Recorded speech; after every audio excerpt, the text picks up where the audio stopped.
We are Two Guys Playing Zelda, and you can follow us on Twitter at Two Guys Play Zelda or email us at twoguysPlayingZelda@gmail.com. This is the fourth and final part of the Lakebed Temple, and in this part, obviously this is the final part, we're going to be taking out the boss and getting the third fused shadow. Spoiler alert, we faced the boss in the last part! And we'll be getting the third fused shadow that Midna had been wanting us to hunt down so far. Oh man, this part right here, it took me forever. It took me forever, and I don't know how many times, like, you know, a lot of times I double check things in Zelda. I like 10 times that. 10 times that one right there.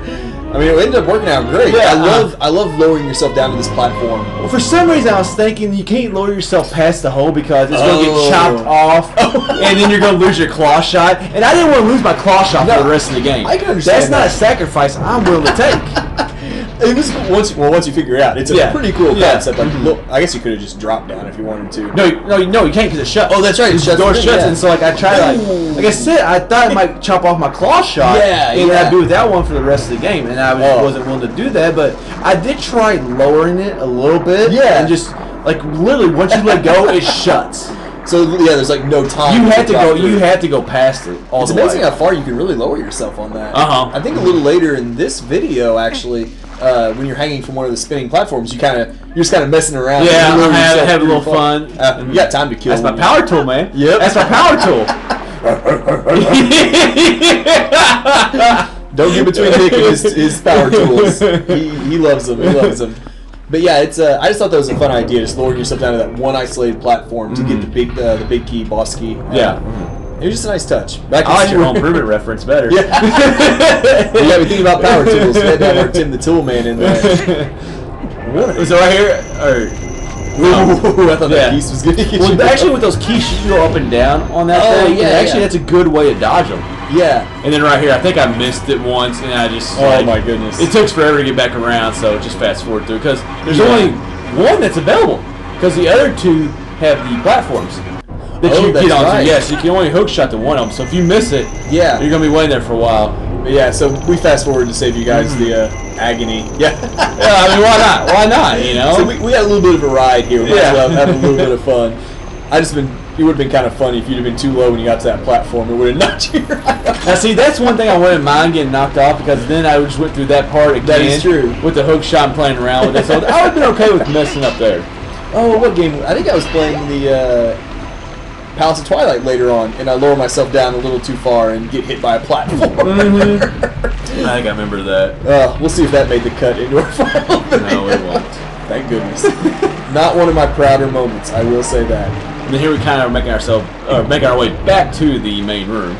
I think I remember like playing this the first time. I'm like, can you walk against the flow of this water, or is it going to push me down like the water slide or something? It's a stupid little thought. Well, that one time when I dove down, like I mean, it kind of like just took me. It could have been because I dove, but it kind of just like took me right down to the bottom. Yeah, so I think that threw me off because most of the game we're not going against the water. I don't feel like. No.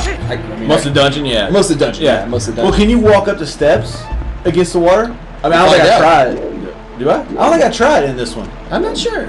That's right, because we change it and get it away from it. Yeah, and then the water always goes down, and then we kind of go direction that the water's going. Like we're doing right here. Actually, what we're doing right here is we're going to get a heart piece. Because we never tried to go up those stairs with the water. You're right. We eventually spin it back around. For some reason, I think you can. Because, I mean, that water looked like it was pretty high coming down, and it looked like it had a pretty good stream going, I feel like you would water slide you down the stairs, which would not be as fun as a smooth ramp. No, it would not. Ow, ow, ow, ow. And then the steps that you hit the bottom where you go back up. That would be painful, man. Yeah. I mean, Link's put up with some abuse in these games, but man, that's just cruel and unusual. And I do not like this part about this game right here. It's like, because this is like one of the first rooms that we went into. And just like you finally, like, you know, you've done all these switching around and everything. Yeah. And they put this heart kind of like in a hard place that you really don't even think to go back to. It's so true. It's so true. And obviously, if you have the compass and you see the treasure chest, that's true. You want to go get it. I mean, again, it's backtracking, and you know our attitude on backtracking. Well, you probably saw that bridge earlier on. Yeah. And you probably thought something of it then, but by the time you got through this dungeon, that was sweet right there, by the way. I love that sequence in general. Like, A, your dodge of the Lizaldo, but two, like, That's the best part of the whole sequence, though. Using the hook shot to get through the gate that quickly while it's slamming shut. Yeah, I thought was that is pretty cool. But yeah, you perfectly timed that to avoid that with Alpha. He was swinging and everything. Yeah. That's one of those things, man. I didn't know if I was gonna cut that one off or not. I thought he was. I didn't know if I was gonna cut that or not. Yeah. Because I knew it was gonna be close. I thought he was gonna get you in midair. I was like, you know what? Dare. Dare to be great, Link. We were playing chicken. I guess really nobody won. But true. Well, I guess you could argue that you dodged, but well, that's not chicken though. The dodger doesn't win at chicken. No, definitely not. Definitely not. You chickened out. You should know you were always the loser. You chickened out first that time. That was Alpha won. We dodged. Well, it depends what your angle or perspective. True. It depends. Like from the angle I'm sitting at the TV, it looked like I won that. Your angle might look different over there. Either way, you missed each other. So that's the important thing. Neither of you died. You didn't even kill him later. That's the most important thing in this game for us. Anytime. Not dying. Getting through a dungeon without dying is always that's a successful dungeon run. Is not dying. It might take 2 hours. Yes, it might take 3 that's hours. And playing through some of these the first time, I'm sure it took every bit of 3 or 4 hours. Oh, definitely. Yeah, I think back to the original one. I know I hate to bring up that horrible memory, but I'm pretty sure I stayed in that thing half a day. There's people that spent weeks, and some people, a lot of people have quit on the water dungeon. That would not surprise me one bit, honestly. And that was back, talking about Ocarina of Time, just going back to it for a split second. Yeah. That was really, I think there was internet around that time. It was dial-up. Yeah, it was dial-up, it was real slow, and there just weren't that many guides. Well, back then we relied on Nintendo Power to actually the buy mail. Yeah, the magazine was like $20. Yeah, I remember those days.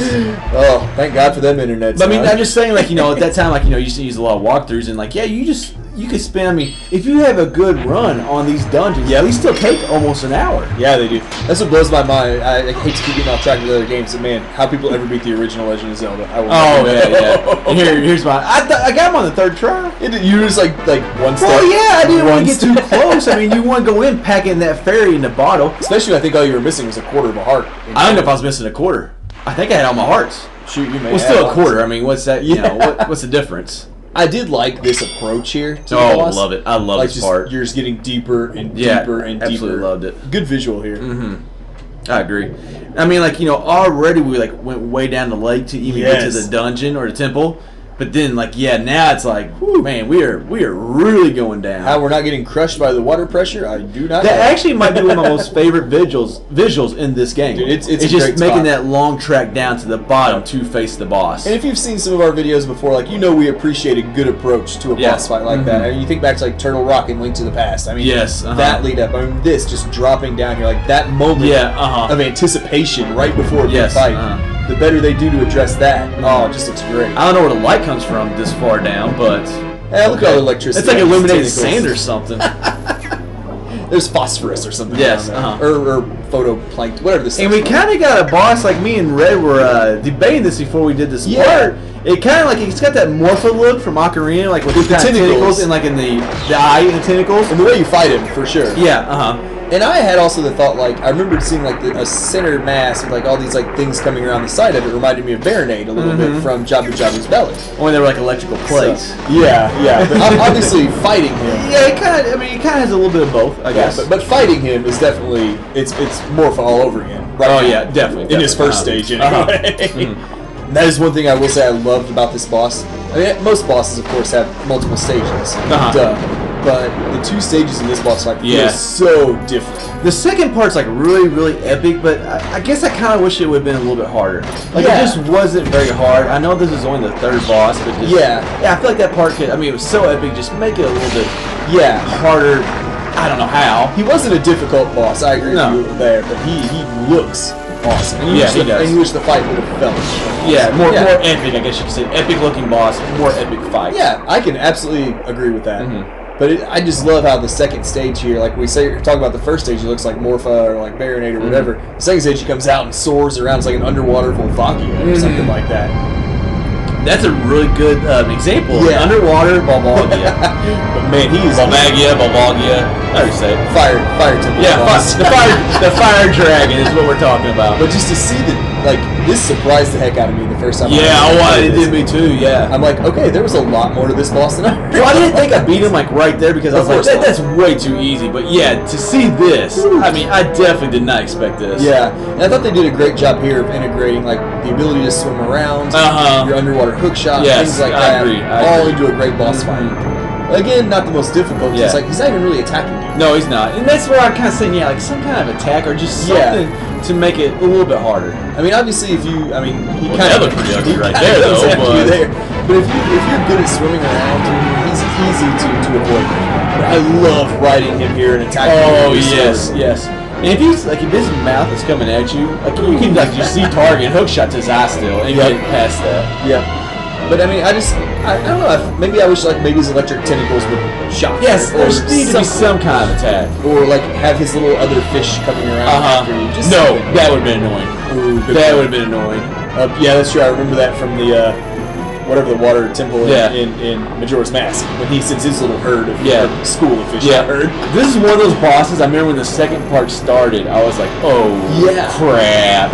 Like, you get that like you said epic feeling, but like it's more like just the scale, the size of the boss. Yeah, it's mass. And like you don't get that with a lot of bosses. You really don't. There's not like I mean there are some big bosses, but there's not like a ton of them. Yeah, it's like that's why like even as simple as like King Dodongo was when you saw him for the first time. He was like, so wow, like this giant. And before the fight, you know what you thought. Like, didn't pan out that way, but of course. And that's why this was slightly disappointing. For as epic and as huge as he looked, he was not a very difficult. No, he wasn't. I do like this little animation or cinematic right here, like where he kind of goes down to the bottom, and then like he nails the wall and puts a crack in it. And I don't really know where the water goes here. I know, right? Because we're under a lake. There's so much water. So like the water doesn't really have any. If there's water on the outside, I don't know. I guess it could go out actually. You just flood it all the water. Yeah. Well, yes. Welcome back to Wind Waker. And this is how the Wind Waker world was born. That's fantastic. That is fantastic. Good. Now I know what to say. I know. We should just stop the commentary right there. How do we top that? I don't know. We peaked with a minute left. Well, we get our piece of heart. So we beat Lakebed. Yes, thankfully, and we got the third fused shadow, as we mentioned. Mm-hmm. And I just had a conversation with Minda right here. It's like, thanks for doing everything I asked you to do. Yeah. Sorry for putting you through all this. Blah blah blah blah blah. Like, you're not sorry. Yeah. It's like I need this thing. Yeah. Now here's my question: if she's in your shadow, what does she do when where's she at when the sun's not shining? Like in this temple. Ooh. Like there's no shadow. There's not much of a shadow. If the sun's not shining. I don't know where she goes. I mean, shadow, sun, and shining. Woo! That was a tough tongue twister right there. Yeah. Who knows? Who knows with her? So I just kind of like I was thinking that today. Like if she's in your shadow, then where's she at when we're not outside in the sun? But it is cool how they kind of divide this up, very similar to Ocarina of Time, where it's like you have the first 3 dungeons, you kind of get this middle point now where you've completed the fused shadow. Which most Zelda games are like that, where you kind of have 3 of them, and then you kind of go get the Master Sword, which is actually what we'll be doing after this. That's exactly right. Now that we're headed that way, we are done with Lakebed Temple.